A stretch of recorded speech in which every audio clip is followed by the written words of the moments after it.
written by the Coen brothers. Let's do a romantic comedy. Chases and maybe a dance number, and no one gets killed and no blood. Well, that film wasn't released, it escaped. That was called Crime Wave. Yeah, don't try now, pal. You'll never catch up. You'll never catch up. We thought our careers were dead again. And so Sam Raimi thought, well, wait, maybe Ash didn't die at the end of Evil Dead. Maybe he got caught in some vortex or something, and the story can continue. So we start prepping that, writing it, and we hire a woman to help with scheduling and whatever, but we can't get the money. So we have to let her go. So she goes down to Wilmington, North Carolina, where Stephen King is filming Maximum Overdrive. Produced by Dino De Laurentiis, a big shot producer. So she goes down there, gets on that crew. Winds up bullshitting with Stephen King. Hey, what are you up to? Oh, I was working with these guys. They were trying to get the money for Evil Dead 2, but they can't get the money. Stephen King's like, they can't get the money. Why not? I don't know. So he calls Dino De Laurentiis and goes, Dino, you should make this movie. We had the money like 2 weeks later. It's the easiest deal we've ever had. So that's really nice. So thank you, Stephen King, for a second resurrection. Really appreciate it. And as always, way overkill over here.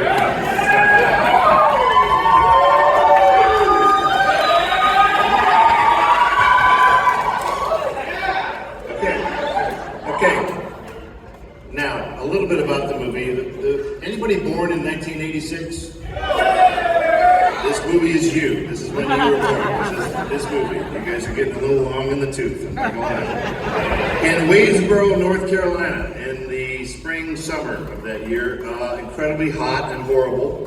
The locals were apologizing to us. Normally here in the South, it doesn't get over 100 for 3 weeks. Yeah, it kind of does every summer. Yeah. We were filming in a converted gymnasium with no AC on a set that was 2 stories tall. And this particular day, we're filming in the upper part, where the heat goes. And Sam Raimi has decided to use his brother Ted in a role.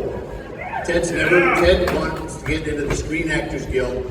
He hasn't been able to do it. There was an older actress that Sam didn't want to put through all the works when the character becomes possessed, so Ted got to play this possessed Henrietta creature. So that's 5 hours of makeup, getting into makeup. And then this particular day, we've got him in a harness, which is never comfortable on a good day, plus the makeup. We've hoisted him up in the air, and he's grabbing at the character Annie's hair, going, and he's spinning in circles and circles. Every time he goes around, he hoses the crew with sweat. Every time he goes around. These guys well, the guys who did the makeup, K&B Effects, they all went on to work on a little show called The Walking Dead. This was their first kind of real movie where they did a lot of work. And so these guys were very twisted. At the end of a day of filming, Ted is completely exhausted. He had monster booties on. They would take the booties off and pour the sweat into Dixie cups. They had a shelf of Dixie cups with the date and the amount of sweat that they got that particular day. Oh, that was a bad one, Ted. Oh, you got off easy that day, Ted. That's the kind of shoot that it was. Very taxing on all of us. I'm filming a sequence in the movie where I'm alone, screaming all day long. And up in the rafters, I hear a guy going, ooh, ooh. I'm like, hey, asshole, I'm working down here. Why are you mocking me? Well, he wasn't mocking me, he was being electrocuted. He's up there, he's stuck on one of these electrical boxes going, another crew member had to kick him off of it. So he survived. A week later, we had a crew party and he got drunk and got on an ATV. All was a good idea. And flipped it, broke his collarbone, and was off the movie. So it was, yeah, don't cry for him. But it was that kind of a shoot. It was, has anyone seen this movie like a lot? somebody give me a number. How many times? 100. 100 million. Go home. Who said 100? Okay, why do you know 100? Do you have a journal? Head is on you.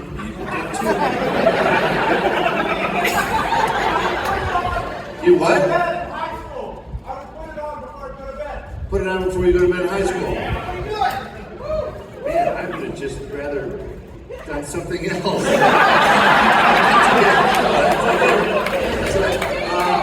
Even stranger, perhaps, who's never seen this movie? Okay, so hand right there, yes. Okay, why not? I've kind of been waiting for an opportunity like this, honestly. You've been waiting for an opportunity like this? Yes. Do you like horror movies? Yes, I do. You do? So you waited 35 years to watch this? I'm Have 30. you seen the other Evil Dead movies? I'm 31, you bastard. You what?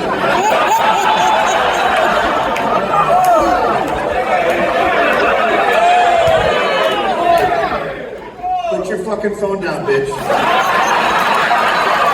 Yeah, that's all he wants. That's all he wants. I chased Dr. Campbell. Yeah. I hope it's out of focus. Okay. Shut up. I'm even going back to this side.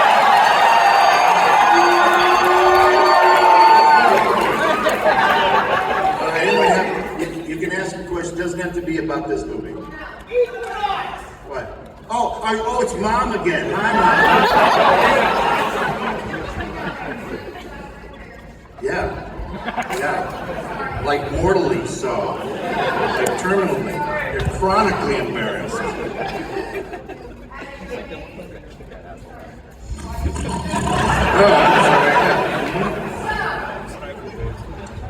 We're asking questions, man. We're not giving speeches right now.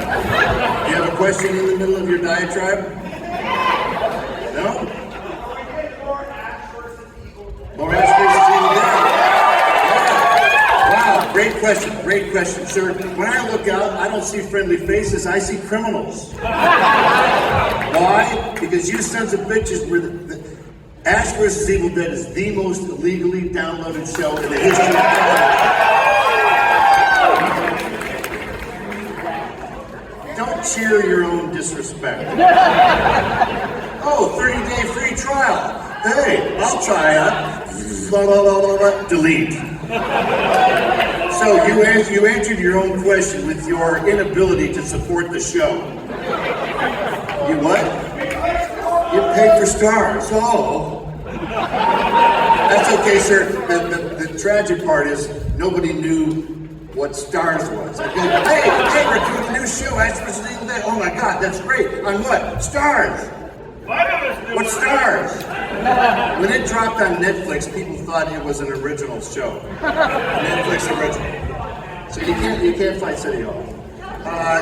Yes, back there, waving right hand man. Yes, with something in your hand. Yes. Hello. What was your first horror movie? My first horror movie? I'll tell you one of my favorites. Is the original Exorcist. It's what I call an adult horror movie. It doesn't have a scream queen. The lead actress is Ellen Burstyn, probably one of the most serious actresses of her day.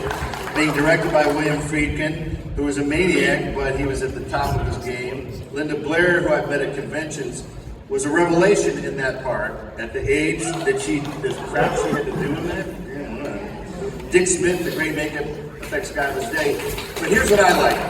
If it was made today, to get this demon out of a child, they would hire some robo priest from Rome. Come on, man, let's go! No, in that movie, they get a priest who's doubting his faith. Now you got something. You know? Like Die Hard. Why does a guy have to be a cop trapped in the air vents? And I mentioned this to a big Hollywood writer one time. I went, why couldn't the guy who's trapped in the air vent be an accountant? He looks at me like I'm an idiot. He goes, well, how would he win? He'd have to use his brain. What do you think, man? That would have been more interesting with an accountant in Die Hard instead of an ex-cop. Give me a break. Yes, right here. Yes. Why haven't I done any stand-up? That's not my bag, sir. My job is to show ancient motion pictures and make it. Sure, right here, front and center. Briscoe County Jr.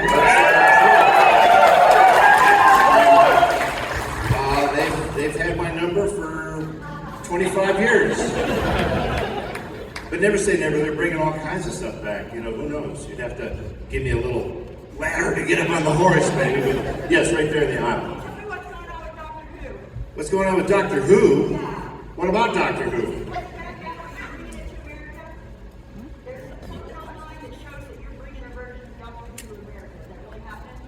That was called an April Fool's joke 5 years ago.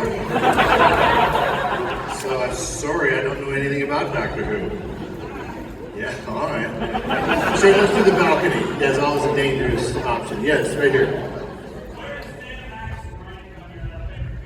Sam Axe rank. Where does he rank? I always have a top 5. The character Ash is top 5.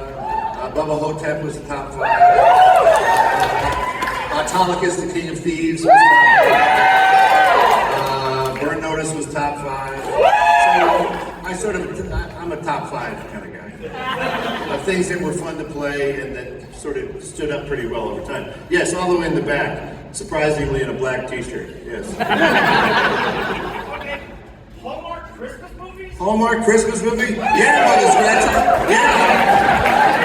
Yeah, no stunt pads. No, you're not covered in blood. You show up, scene 37. Hi, Cindy. Is everything all right? Yeah, not too bad. How can I help? Oh, I'll tell you how. Cut.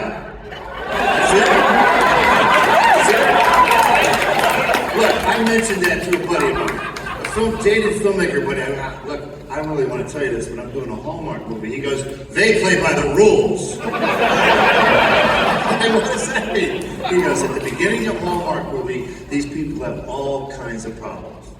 Little Billy needs his medicine. The family business is struggling. The guy has to come back from the big city to help out the family. Rekindles with his ex-girlfriend who now has a little kid. So it's all the same movie. If you see one Hallmark movie, you've seen them all. But at the end of the movie, every problem is solved and everyone is happy. And that's why they make 700 million of these things a year.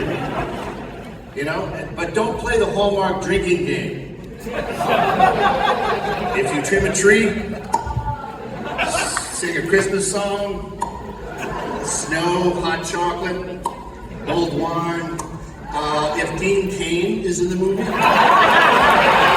have to drink your entire drink. I guess he's been in like 47 of them. So that's why, Mother Scratcher. Hallmark, man. Yeah. Did you weep a little bit? Admit it. You wept just a little bit.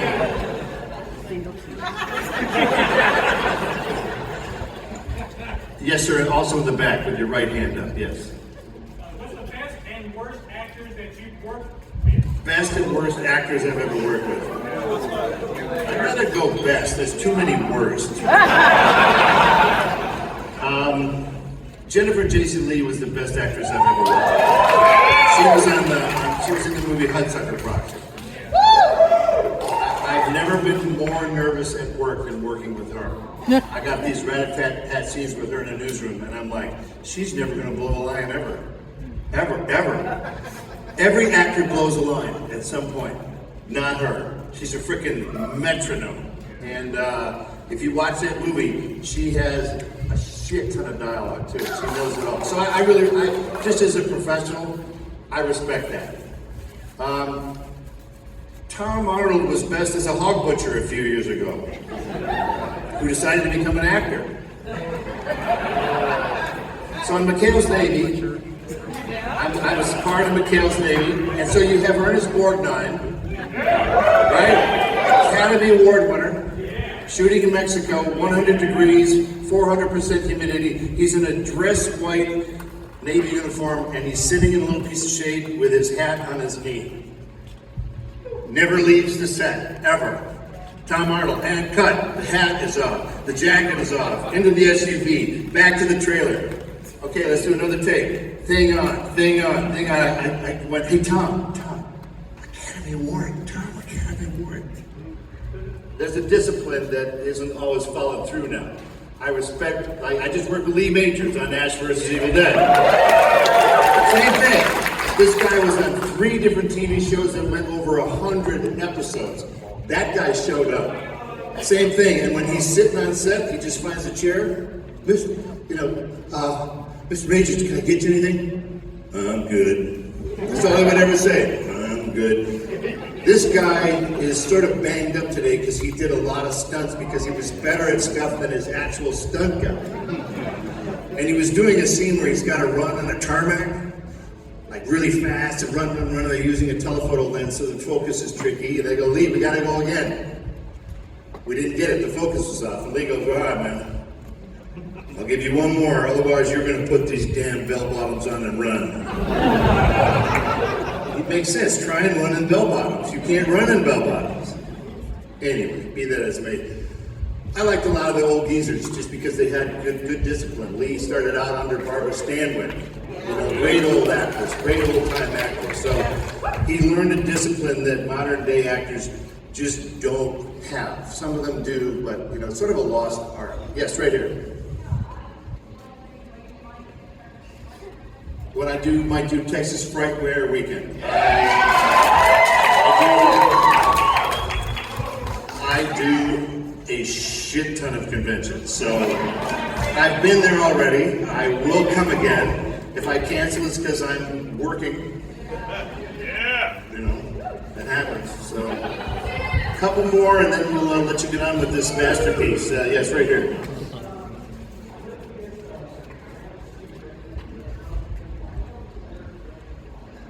Man with this. Why? I directed a movie called Man with the Screaming Brain. Why would I not direct more?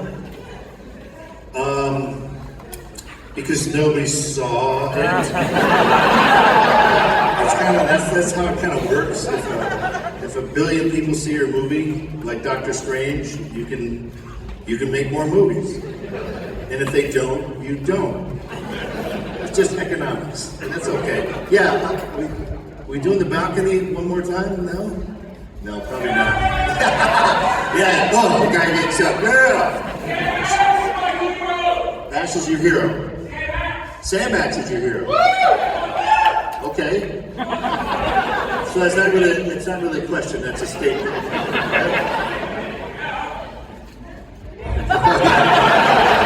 Folks, I'm sorry I wasted your time with the balcony. Yes, man with something in his right hand. Yes. I was born in '83. I've had this action figure for 22 years. I have a daughter at home, and my wife let me come to see you today. Will you sign my action figure? Sign it!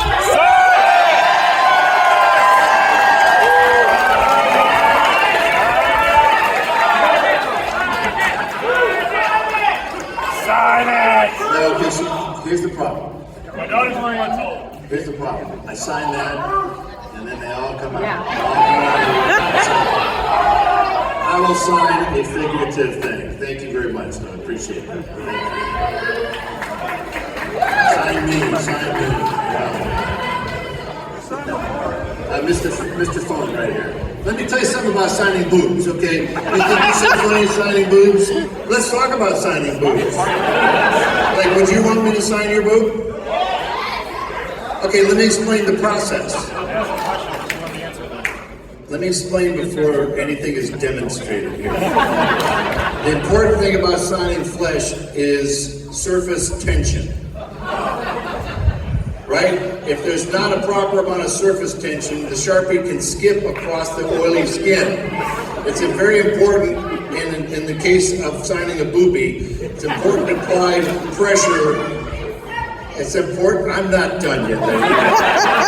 It's important to apply pressure on the opposite side of the boob to ensure the surface tension on the opposite side. Now, you can do it if you want, but I'm in the best position to properly apply the surface tension. Just wanted to explain the process. I'm not going to sign your boobie. Maybe the last question. Yes, right here. Klaatu Verada Nicto. Yes.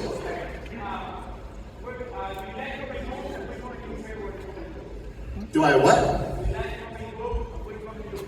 Do I like comic books? Yes, I especially like the new DC comic of Sergeant Rock that I just wrote. my current favorite. All right, let's try one more. In the back. Sure. What's your favorite autobiography that you've written? My favorite autobiography that I've written? Oh, they're all bestsellers, so I kind of like them all. No. It's a trilogy. Confessions of a B-movie actor, Further Confessions, and then about 10 years from now, I'll do the Final Confessions, like a George Lucas trilogy. Yeah, sure. All right, we're devolving into chaos, so here's what I'd like to do, folks. We're so done. Oh, we're so done. I'd like to do some housekeeping. First and foremost, thank you very much for supporting this theater. It's from the 30s. They will tear these down in a New York minute if you don't support them. So thank you for that, first and foremost. Secondly, thank you for putting my kids through college that they dropped out of, but it is the college. And honestly, on behalf of myself, Sam Rainey, Rob Tapper, God bless you for supporting these crazy movies for 40 plus years. You're the truth.